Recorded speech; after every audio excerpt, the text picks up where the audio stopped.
Bonjour à vous, c'est Josué et bienvenue sur Jigdalia TV Podcast. Et le thème du message d'aujourd'hui, c'est le ministère de la guérison divine. Aujourd'hui, je vais vous révéler les bases de la guérison, c'est-à-dire la mentalité que vous devez avoir. C'est-à-dire, vous devez comprendre un certain principe qui fera en sorte que vous puissiez avoir un ministère de guérison. Et dans cette vidéo, c'est de cela dont je vais parler. Donc, écoutez-moi très attentivement. La première chose que vous devez comprendre, c'est que le don de guérison se manifeste en imposant les mains aux malades. Lisons Marc chapitre 7, verset 32. Marc chapitre 7, verset 32. On lui amena un sourd qui avait de la difficulté à parler. Et on le pria de lui imposer les mains. Et on le pria de lui imposer les mains. Et on le pria de lui imposer les mains. Donc, regardez ce que la Bible dit. Jésus est quelque part. Et voici quelqu'un qui souffre d'un problème, qui est malade. Et on l'emmène à Jésus. Et quand on l'emmène à Jésus, les gens ont dit à Jésus, impose-lui les mains. Pourquoi les gens ont dit à Jésus de lui imposer les mains? Parce que les gens avaient vu que c'est comme ça que Jésus guérissait les malades. C'est pour ça que lorsque vous lisez la Bible, vous allez voir que lorsque Jésus va partir pour aller au ciel, il va dire à ses disciples, voici les miracles qui accompagneront ceux qui auront cru. En mon nom, ils imposeront les mains aux malades et ils seront guéris. Pourquoi? Parce que lui-même, c'est comme ça qu'il opérait. Parce que vous savez, en fait, le Seigneur Jésus-Christ, avant de commencer son ministère, il est allé faire 40 jours dans le désert, 40 jours et 40 nuits dans le désert. Et dans le désert, le Saint-Esprit lui a révélé des mystères. Parce que lorsque vous lisez l'Ancien Testament, il n'y a pas un passage biblique qui dit que lorsque vous allez imposer les mains aux malades, ils seront guéris. Il n'y a pas ça. Mais le Saint-Esprit lui a révélé ça. Le Saint-Esprit lui a fait comprendre que lorsque tu es rempli de la puissance du Saint-Esprit et que tu imposes les mains aux malades, cette puissance qui est contenue en toi va couler de la paume de tes mains pour guérir la personne. Et c'est à ce moment que lorsque Jésus a commencé maintenant son ministère, lorsqu'il priait pour les malades, il les imposait les mains. C'est pour ça que lorsque vous lisez la Bible raconte que lorsque Paul est arrivé dans une île, il y avait un homme qui souffrait de la dysenterie et il s'appelait Publius. Et il était très malade. Et qu'est-ce que Paul va faire? Paul va aller voir cet homme qu'on appelle Publius et la Bible dit qu'il va l'imposer les mains. Et quand il va l'imposer les mains et qu'il va prier, qu'est-ce qui va se passer? La guérison va se produire. Et quand les gens de l'île vont voir que Paul, par l'imposition des mains, a guéri Publius, les malades de l'île vont tous venir à Paul. Ils vont aussi dire à Paul, impose-nous les mains. Le don de guérison s'opère à travers l'imposition des mains aux malades. Si vous ne voulez pas imposer les mains aux malades, alors vous ne verrez pas aussi le don de guérison se manifester. C'est une condition sine qua non. C'est-à-dire, si vous êtes un chrétien, vous ne voulez pas imposer les mains aux malades, ne vous attendez pas aussi à voir les malades guéris. Parce que c'est le moyen le plus puissant, le plus rapide et le plus sûr de guérir les malades. Il y a des chrétiens, parfois vous priez. Vous dites à Dieu, Seigneur, je veux que tu guérisses les malades à travers moi. Seigneur, je veux que tu agisses à travers moi. Seigneur, je veux te donner ma vie. Ensuite, votre ami vient vous voir à la maison. Et votre ami commence à discuter avec vous. Après, il vous dit, j'ai mal à la tête. J'ai des violents maux de tête depuis une semaine. Et ça me fatigue. Et tout à coup, il y a une pensée qui vous dit prie pour lui. Mais après, vous ne le faites pas. C'était le Saint-Esprit. Vous savez, lorsque le Saint-Esprit va vous parler, ne vous attendez pas toujours à écouter des voix. Ne vous attendez pas toujours à écouter des voix. Parce que les gens aiment le spectaculaire. Le Saint-Esprit parle de façon surnaturelle, mais naturellement. C'est-à-dire c'est surnaturel, mais c'est naturel. Le Saint-Esprit, le premier moyen que le Saint-Esprit va utiliser pour vous parler, c'est vos pensées. C'est vos pensées. C'est-à-dire lorsque vous commencez à penser à quelque chose, parfois c'est le Saint-Esprit qui vous met cette pensée. Quand vous vous levez le matin et qu'il y a une pensée qui vous dit « faut prier », c'est qui? C'est le Saint-Esprit. Donc, comment activer l'imposition des mains aux malades? Plutôt le don de guérison, c'est l'imposition des mains. Et c'est ce que le Seigneur Jésus-Christ faisait. Quand le Seigneur Jésus-Christ arrivait dans un endroit, il enseignait la parole. Quand il finissait d'enseigner la parole, les malades venaient. Il disait aux malades, alignez-vous. Quand les malades s'alignaient, il imposait les mains aux malades. Chaque malade, il impose les mains. Et qu'est-ce qui se passait? Les malades étaient guéris. La Bible dit que le Seigneur Jésus-Christ est allé à Nazareth. Et lorsque le Seigneur Jésus-Christ arrive à Nazareth, il y avait quelques malades là-bas. Et la Bible dit qu'il a imposé les mains à quelques malades et ils ont été guéris. Parce que c'est un principe que Jésus connaissait. Jésus savait que si quelqu'un est malade et que je lui impose les mains, la puissance du Saint-Esprit va passer par moi pour guérir cette personne. Donc lorsque votre mère est malade, au lieu de commencer à crier à Dieu, « Oh Dieu guéris ma mère, oh Dieu guéris ma mère », allez imposer les mains à votre mère et vous allez voir qu'elle va guérir. Lorsque votre enfant est malade, au lieu de commencer à crier à Dieu, à pleurer, comme font les païens, parce que c'est ce que les païens font.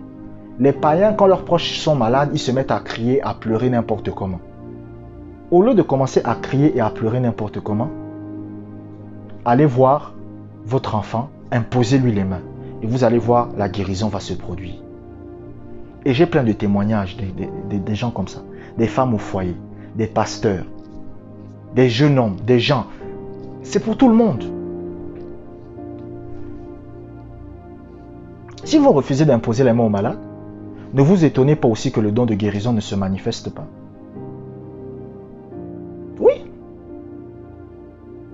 C'est comme quelqu'un qui part, qui veut aller travailler quelque part. Il dit, je veux que vous me donniez le salaire, mais je ne veux pas travailler. Ça ne marche pas comme ça. Nous allons lire un deuxième passage biblique. Lisons Jean chapitre 14, verset 12. Jean chapitre 14, verset 12. En vérité, je vous le dis, celui qui croit en moi fera aussi les œuvres que je fais, et il en fera de plus grandes, parce que je m'en vais au Père. Regardez, c'est Jésus qui parle. Jésus dit, celui qui croit en moi, ce que moi je fais, il va le faire. Vous savez ce que ce passage révèle? Cela révèle que le ministère de la guérison divine, c'est pour tous les chrétiens. Le ministère de la guérison divine, ce n'est pas réservé à un groupe privilégié de personnes. Le ministère de la guérison divine, ce n'est pas réservé aux pasteurs. Le ministère de la guérison divine, ce n'est pas réservé aux prophètes, aux évangélistes, aux docteurs. Le ministère de la guérison divine, c'est pour tout le monde.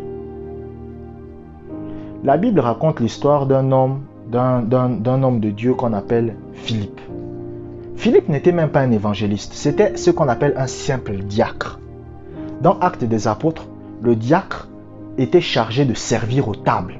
Donc ça veut dire que les gens qui avaient faim, les gens qui avaient envie de manger, c'était eux qui servaient les gens aux tables. Donc c'était un diacre. Lorsque maintenant, l'église de Jérusalem a été persécutée, qu'est-ce qui s'est passé? Les disciples se sont dispersés. Et Philippe est arrivé dans un endroit qu'on appelle Samarie. Quand Philippe arrive à Samarie, la Bible dit qu'il y prêcha le Christ. Et la Bible dit que les foules étaient attentives à ce qu'il disait, quand ils virent les miracles qu'il opérait. Donc les gens étaient étonnés. Parce que les gens de Samarie se sont dit que non. Les seules personnes qui peuvent opérer dans le don de guérison, qui peuvent opérer des miracles, c'est l'apôtre Pierre, c'est l'apôtre Jean, c'est les 12 apôtres. Mais comment se fait-il que ce gars-là, c'est un diacre, il vient ici et il opère des miracles, il opère des guérisons. Comment c'est possible? C'est parce qu'eux, ils ne comprenaient pas que le ministère de la guérison divine, c'est pour tout le monde. Donc vous qui m'écoutez, vous êtes en train de m'écouter là, en ce moment. Vous vous négligez. Vous vous dites que moi, je ne suis pas quelqu'un d'important. Non, le ministère de la guérison divine, c'est pour Josué, c'est pour les pasteurs. Mais moi, je ne suis pas dans cette histoire-là, parce que moi, je ne suis pas quelqu'un d'important. C'est faux. Vous aussi, vous avez le ministère de la guérison divine. Le ministère de la guérison divine est avec vous.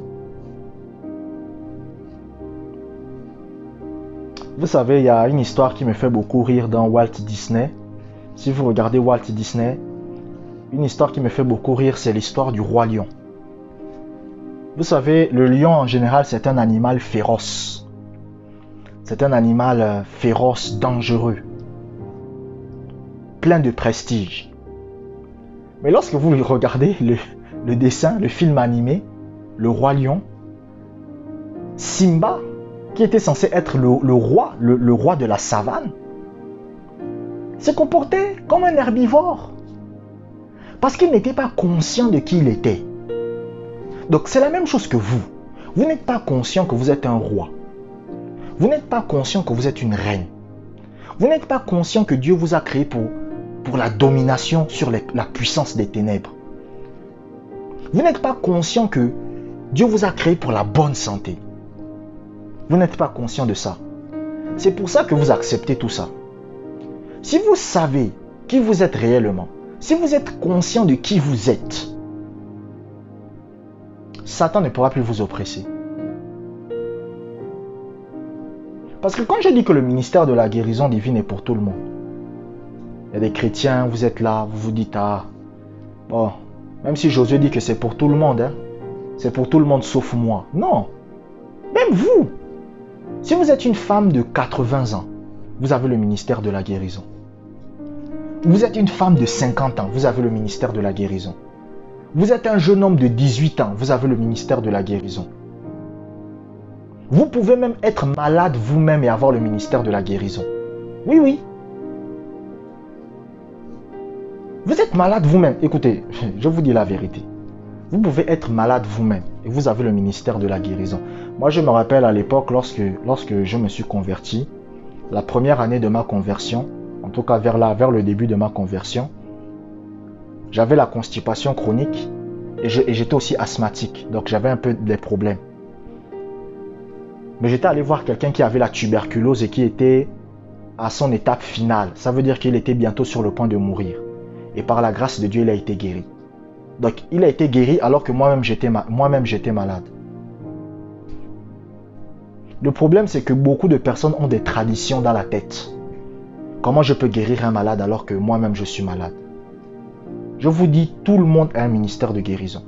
Vous pouvez avoir des problèmes d'estomac. Vous imposez les mains à quelqu'un qui a les problèmes d'estomac et il est guéri. Vous pouvez avoir des problèmes de maux de tête. Et vous imposez les mains à quelqu'un qui a des problèmes de maux de tête et il est guéri. Quand je dis que le ministère de la guérison est pour tout le monde, c'est pour tout le monde.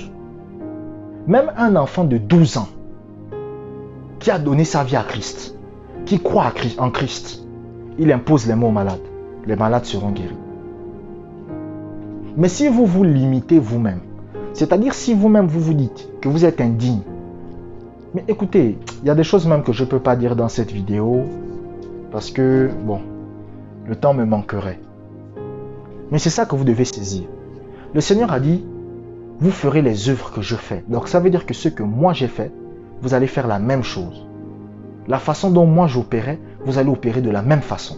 Les miracles que j'ai opérés, vous allez opérer ces miracles. Amen. Parce que le même esprit qui était avec Jésus-Christ, c'est le même esprit qui est avec nous. Le même Saint-Esprit qui était avec Jésus-Christ, qui guérissait les malades, qui faisait marcher les paralytiques, qui donnait la vue aux aveugles, c'est le même Saint-Esprit qui est avec vous. C'est le même. Alléluia.